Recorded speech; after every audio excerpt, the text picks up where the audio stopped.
If you like Donald Trump, I wouldn't watch this. The Donald was interviewed by the National Association of Black Journalists and frankly came up a complete and utter cropper all the way through. Unfortunately, due to having watched many Americans and MAGA supporters in particular be interviewed about Donald Trump, it does make me wonder whether or not anyone is going to actually be changed in their mind about Donald Trump from watching this.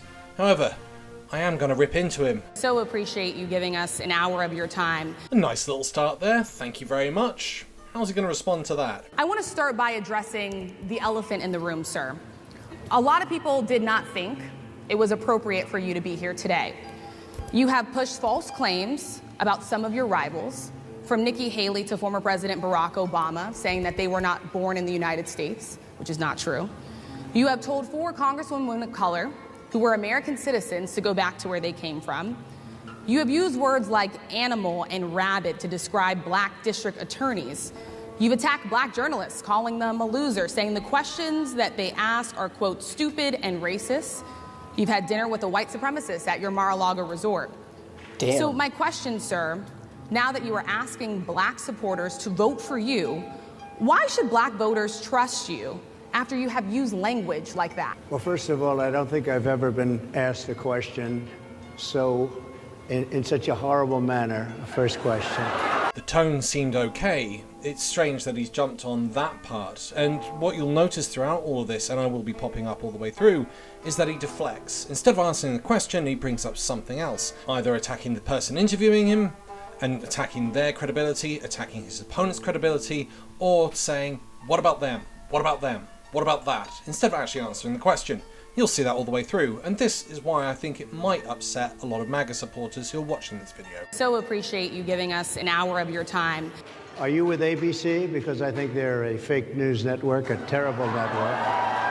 And I think it's disgraceful that I came here in good spirit. I love the black population of this country. I've done so much for the black population of this country. Including employment, including opportunity zones with Senator Tim Scott of South Carolina, which is one of the greatest programs ever for black workers and black entrepreneurs. I've done so much, and you know, and I say this, historically black colleges and universities were out of money, they were stone cold broke, and I saved them, and I gave them long-term financing, and nobody else was doing it. I think it's a very rude introduction. I don't know exactly why you would do something like that. And let me go a step further. So appreciate you giving us an hour of your time. I was invited here, and I was told my opponent, whether it was Biden or Kamala, I was told my opponent was going to be here. It turned out my opponent isn't here. You invited me under false pretense, and then you said you can't do it with Zoom. Well, you know, where's Zoom? She's going to do it with Zoom, and she's not coming. And then you were half an hour late, just so we understand. I have too much respect for you to be late.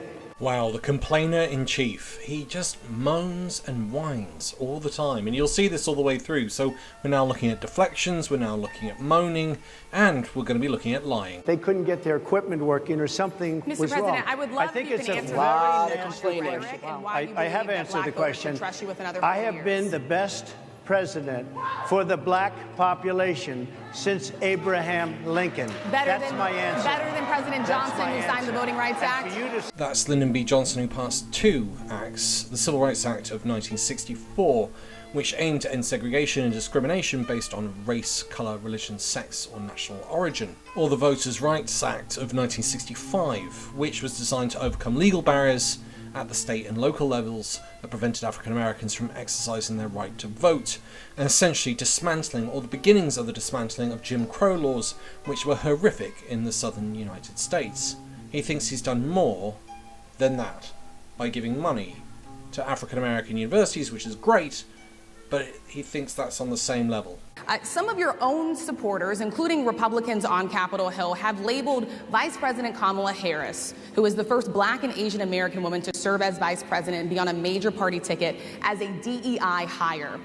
Is that acceptable language to you? And will you tell those Republicans and those supporters to stop it? How do you define DEI? Go ahead.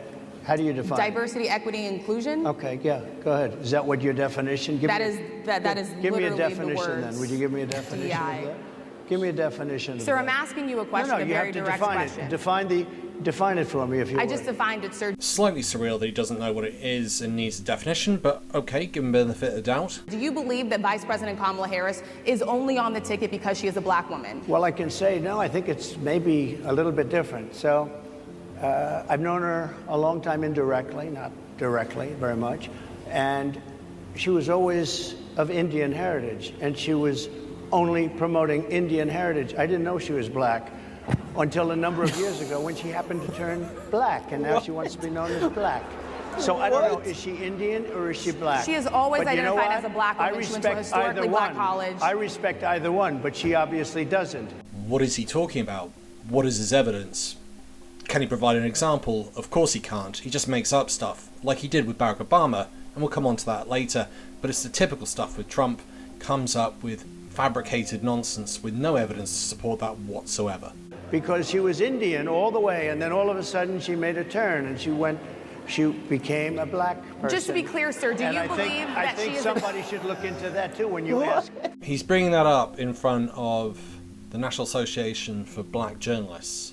It's really surreal that he's decided to bring that up. Let's have a look at what he said about Obama. Taking to the airways to continually question President Obama's birth certificate. What's he up to? It's because he grew up and nobody knew him. To this, I want him to show his birth certificate. to this. I'm saying it's a real possibility, much greater than I thought 2 or 3 weeks ago.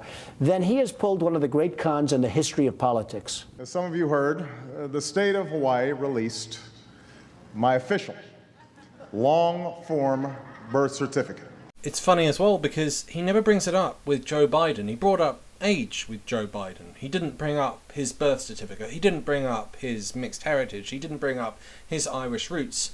Donald Trump didn't bring any of that up, but of course Kamala Harris turns up and he starts questioning her identity, not quite twigging that she could potentially be both, having had a Jamaican father and an Indian mother. No, Donald has to question everything and stir the pot, because last time he did that, it actually increased his poll ratings. Let's have a listen to the rest of Obama's response as he trolls Donald perfectly. Hopefully, that this puts all doubts to rest.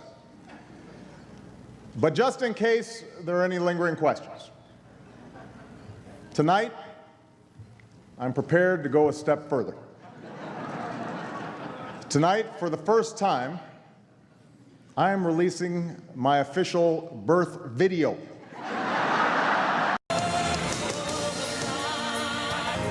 Michelle Bachmann is here, though, I understand, and she is thinking about running for president, which is weird because I hear she was born in Canada.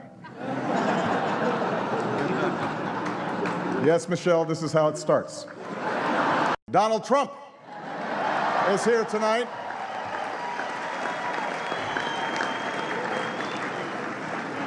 Now, I know that he's taken some flack lately, but no one is happier, no one is prouder to put this birth certificate matter to rest than the Donald. And that's because he can finally get back to focusing on the issues that matter. Like, did we fake the moon landing? What really happened in Roswell? And where are Biggie and Tupac? And we might laugh and joke about this, but we can also bring it into context with how it affects Donald Trump's MAGA supporters. Have a listen to this. So there's nothing Barack Obama could do to prove that he was born here? If there was maybe witnesses that were attendants at his birth. Like his mother? Would you listen to his mother? No. She has motivation to lie. So you don't trust Donald Trump's birth certificate either? Yeah, because he's been here forever. Well, how do you know? But what's your proof? Well, his parents and... But no, but they're biased. I'm talking about like people who could be in Why the room. would they be biased? Well, like, I'm just using your logic against you. Okay. Continue in a very hostile, nasty tone. It's a direct question, sir. Do you believe that Vice President Kamala Harris is a DEI hire, as some Republicans have said? I mean, I really don't know. Look, I want to talk about why you're here today.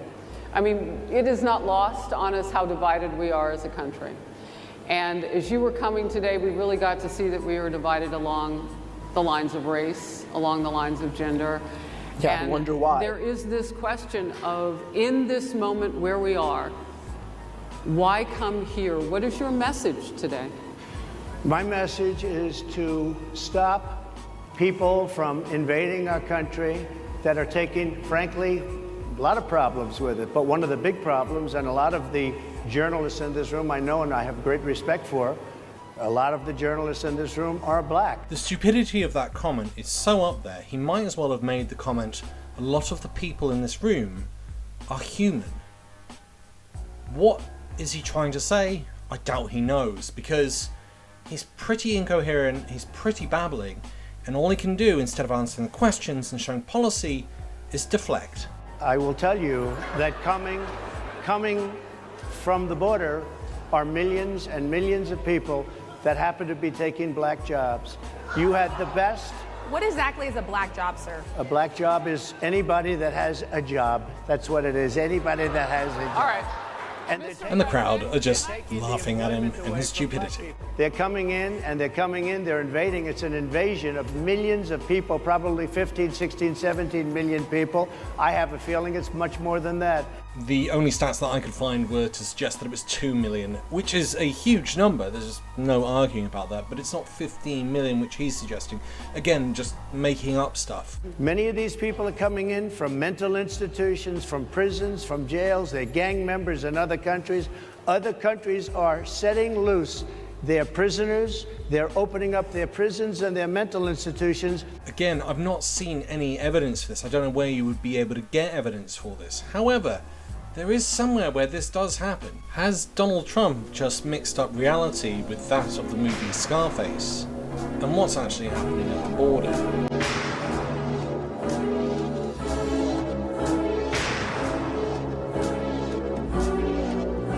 And that's because he can finally get back to focusing on the issues that matter. Like, did we fake the moon landing? What really happened in Roswell? And where are Biggie and Tupac? I want to get into how you address some of the issues with black communities. And I say that plural because we live in communities of color that are different. We're not all the same. We don't vote the same. We don't think the same. True. It's not monolithic. So as you come here today, I want to talk about something that bursts. And this is the weight of the inflation on this country right now. The nonprofit Money Management International recently released data from its mid-year analysis that we have found a 52% rise in people who are seeking counseling for being in credit debt. They're paying for food that is sky high on their credit cards, and now they can't pay that off. The credit counseling nonprofit MMI, as I said, is saying now that they've seen surges that they haven't seen since we were in a pandemic of people in financial trouble. Much of that falls on the shoulders of single moms, single black moms, when you look statistically. Yeah. How do you turn it around? What's your plan for the black community when it comes to money? So, first of all, it's very hard to hear you for whatever reason because of the fact that they have bad equipment, because I guess, this woman was unable to get the right equipment. But it's very hard for me to hear you, but I can hear every other word. He's such a complainer. It's very difficult, actually. But so I don't know if they can fix it or do something with it, but I'll do the best I can with it. The inflation is absolutely destroying our middle class, our working class, virtually every class. Inflation is a disaster in our country. Inflation is a country buster. It breaks every country. And we had, in my opinion, the worst inflation we've had. They say it's 58 years, but I think it's much more than that. It's been devastating. And if you just take a look at a lot of things they don't include, like interest rates. Interest rates went from 2.4% to 10%, and you can't get the money. People can't buy houses. They no longer have the American dream. Young people, young black people, they don't have the American dream anymore. They can't buy a house. They can't borrow the money because of the cost of the money. They can't buy it because of the cost of housing, because of the cost to build it, because of inflation. Inflation is a disaster, and it's destroying our country. And it's destroying the black community probably as much or more. So what do you do? Than any. What's your plan? You know what we have to do? We have to bring down the cost of energy, and that's going to bring down the cost of inflation. This was all started with a bad energy policy by Joe Biden. They are pumping out more gas than ever before in American history. And he's actually quite right. Inflation, which can be related to fuel, is a problem. But the problem with fuel is there's less and less of it, and more people are consuming it, so the price is going to go up. So when he's saying all of this, a lot of it doesn't add up. Yes, you want to reduce fuel, but also it's better for the economy to have something stable, like a constant supply of electricity from solar, wind, and other renewable resources. Hopefully nuclear fusion within the next 10 to 25 years. So Trump turning around and saying, yeah, he wants us all guzzling gas. It's not good for the environment. It's not very stable. It's a limited resource, and it's running out, and more people are using it. By the way, just if I might, I was running against a man named Biden. You probably saw that. And he was losing very badly in the polls, and then he had a rather bad debate. I would say it was a bad debate. I would say it was one of the worst debates in history. And his poll numbers crashed. And instead of saying, you know, let's keep going, and maybe something happens the other way, they said, oh, we're going to replace him. Let's just replace him. That's like you're in a fight, a prize fighter's in a fight. He's not doing well. You say, let's bring in another fighter. As a sports coach and a manager, if my strikers aren't getting me goals, I'm going out there and I'm going to go and find someone who can score me goals, like Liverpool did with Suarez, like Newcastle did with Demba Ba, and how Sunderland did that with Jermaine Defoe. It's common sense. It's what you do. You replace your fighter, your striker. So again, Donald Trump is just sat there moaning. He is the moaner in chief. You know, I find it interesting because you do talk about reining in prosecutors, especially when it comes to prosecutors that are prosecuting you. Why doesn't that skepticism apply to law enforcement? Well, I've been prosecuted because I'm a political opponent of two people that have weaponized our justice system. I've been prosecuted. I just won the big case in Florida. Everyone said that was the biggest case. That was the most difficult case. The reason that case got dismissed was because the judge, who had been appointed by Trump, had decided that actually special counsels can't be used, which has never happened before. They've been used since 1870, and the judge claimed it was a constitutional basis. It's total nonsense. The Supreme Court have turned it down in the past. So he hasn't really won anything. He'll probably have to go to appeal, and the Supreme Court will have to make a decision about it at some point. And I just won it. Now, Biden has a similar case, except much worse. I was protected under the Presidential Records Act. Biden wasn't, because he wasn't president at the time. Lies again. After Nixon was impeached and gotten rid of, there was the National Records Act, which was passed, and it specifically stated that the president wasn't allowed to retain any of these records. So again, lies. And then we get to best to last. Yes, this is J.D. Vance. This is the VP that Trump has selected, and Trump is about to throw him under the bus. Senator J.D. Vance is your running mate. He's had a lot of controversy lately, and I want to read you a few things that he has said in the past. He said the Democrats running the country are a bunch of childless cat ladies who are miserable at their own lives and the choices they've made, and so they want to make the rest of the country miserable too. He's not talking here about how great it is to be a parent. He's attacking what he says are the choices people are making to not have children. Did you know that he had these views about people who do not have children before you picked him to be your running mate, and do you agree with him? No, I know this. He is very family-oriented, and he thinks family is a great thing. That doesn't mean he thinks that if you don't have a family, it's not. I know people with families. I know people with great families. I know people with very troubled families. And I also know people with no families. They didn't meet the right person. Things happen. You go through life, you don't meet the right person. But he's not just talking about families here. And he also some says of those that people that don't have children should get less votes than those all right. that do. I'm just speaking for myself. Is that your and I campaign think position? I'm speaking for him, too. He strongly believes in family. But I know people with great families. I know people with not great families that don't have a family. And the people without the family are far better. They're superior in many cases, okay?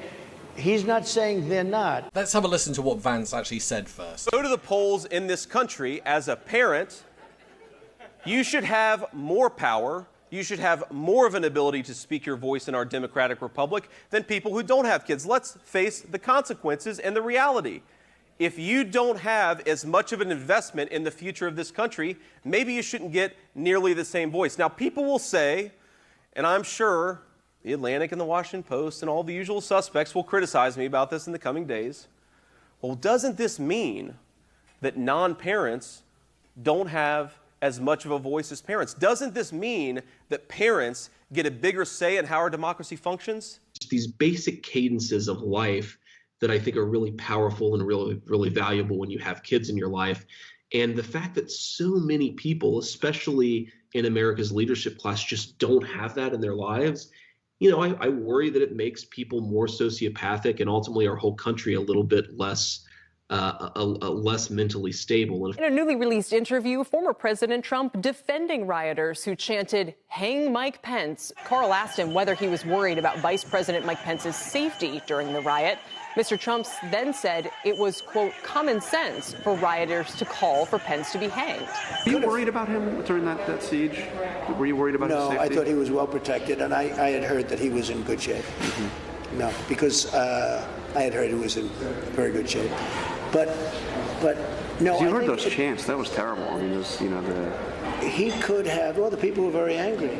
They're saying, "Hang Mike Pence." Because it's common sense, John. It's common sense that you're supposed to protect. How can you, if you know a vote is fraudulent, right? Yeah. How can you pass on a fraudulent vote to Congress? Or we could talk about his cognitive ability, where he seems to continually confuse who's in power right now. Have a listen to this. Putin, has so little respect for Obama that he's starting to throw around the nuclear word today. You heard that, nuclear. He's starting to talk nuclear weapons today. I was waiting for that to happen, but we have a fool as a president. Senator J.D. Vance has suggested that someone who has children should have more votes than a person who does not have children. I just want to be clear here. Is that the position of your campaign? Well, no, but it's not something I have ever heard before. I can tell you this. Right now you have illegal aliens coming into our country, many from prisons and many from mental institutions, and they want to give them votes. I don't think they should have votes. They came into our country illegally, and they're taking the vote away from all of the people in this room that have been here a long time, that have worked hard, that in many cases, and you'll see this happening, if I'm not elected, you're going to see it happening. If I am, you're not going to have any problem. But you're going to see it happening. When you look at J.D. Vance, is he ready on day one? Does he what? Ready on day one, if he has to be. I've always had great respect for him, and for the other candidates too. But I will say this, and I think this is well documented. Historically, the vice president, in terms of the election, does not have any impact. Mm-hmm. I mean, virtually no impact. Wow. You have 2 or 3 days where there's a lot of writing J.D. Vance off. Like you're having it on the Democrat side, who it's going to be. And then that dies down, and it's all about the presidential pick. Virtually never has it mattered. Maybe Lyndon Johnson mattered for different reasons than what we're talking about. Not for vote reasons, but for political reasons, other political reasons. But do you think the Republican Party is getting a little bit too judgy about people's lives when you think about abortion or when you think about what J.D. Vance is saying? I don't think, look, I think that the Democrat Party is really the one that has the problem. I think they're radical on abortion because they're allowing abortion in the 9th month. They're allowing the death of a baby after the baby is born. He spent time deliberating over who to select, and he's turned around and said that person doesn't matter in any way, shape or form. So what's the point? Of course it matters. They can bring you a swing state. They can bring in people who might go, oh, I don't quite like his policies, but Vance's policies might be more along my lines. That's why he chose Mike Pence. You tend to pick someone who's a counterfoil to you to make you look as if you're a broad spectrum. The other thing is, people are going to bear in mind Trump's age and consider the fact that Vance could come into power. And he's picked him. It's such a moronic comment. Do you think the Republican Party is getting a little bit too judgy about people's lives when you think about abortion or when you think about what J.D. Vance is saying? I don't think, look, I think that the Democrat Party is really the one that has the problem. I think they're radical on abortion because they're allowing abortion in the 9th month. They're allowing the death of a baby after the baby is born. No, they're not. No, they're not. It's just a complete fabricated lie. That's the end of it. And then he goes on a rant about Kamala Harris and whether or not she passed the bar. She failed her law exam. She didn't pass her law exam, so maybe she wouldn't pass the cognitive test. Mr. President, are you saying she wouldn't pass? Just to be clear, I'm just giving you the facts. No, he's not. Again, he can't tell the difference between reality and his own delusions. That never happened. She was practicing in California. And I don't know what happened. Maybe she passed it. She did pass it. There's a man over here. I think he must work for Mr. her. President, I would love to ask you about January 6th. You've called yourself the candidate of law and order. Yeah. When Time Magazine asked you if you would consider pardoning all the rioters, you said, yes, absolutely. Sure. You called them patriots. 140 police officers were assaulted that day. Their injuries included broken bones, at least one officer lost an eye, one had 2 cracked ribs, 2 smashed spinal discs, another had a stroke. Were the people who assaulted those 140 officers, including those I just mentioned, patriots who deserve pardons? Well, let me bring it back to modern day. Like about 5 days ago, we had an attack on the Capitol, a horrible attack on the Capitol. You saw the people that were protesting and spraying these incredible monuments, bells, lions, all these magnificent limestone and granite with red paint, red spray paint, that will never actually come off, especially in the limestone. It will never, I'm a builder, I know about this stuff. It'll never, you'll see it in 100 years from now. They viciously attacked our government. They fought with police. They fought with them much more openly than I saw on January 6th. What's going to happen to those people? What's that got to do with the price of bread? It's, what about all this other stuff? And over there, and don't focus on me, and it's nothing to do with me, and everyone else is doing it, so it's fine? The fuck? And then he attacks the police. But you went after the J6 people with a vengeance. And I'll tell you what about the cops that were, and I'm all for the police, as you know, but what about the police that are ushering everybody into the Capitol? Go in, go in, go in. What about that? Look, nothing is perfect in life. I know, I'd say he's the world's perfect idiot. Well, I hope that was enlightening, and thank you to all of my Patreon and YouTube supporters. You keep this channel going and growing. For everyone else, let me know your thoughts on what I've done there. I've shown every deflection, every lie. It's pretty hard to argue against. I'd love to know if any of the MAGA supporters out there, or people who are thinking about voting for Trump, have now changed their mind. Once again, thanks for listening. Bye for now.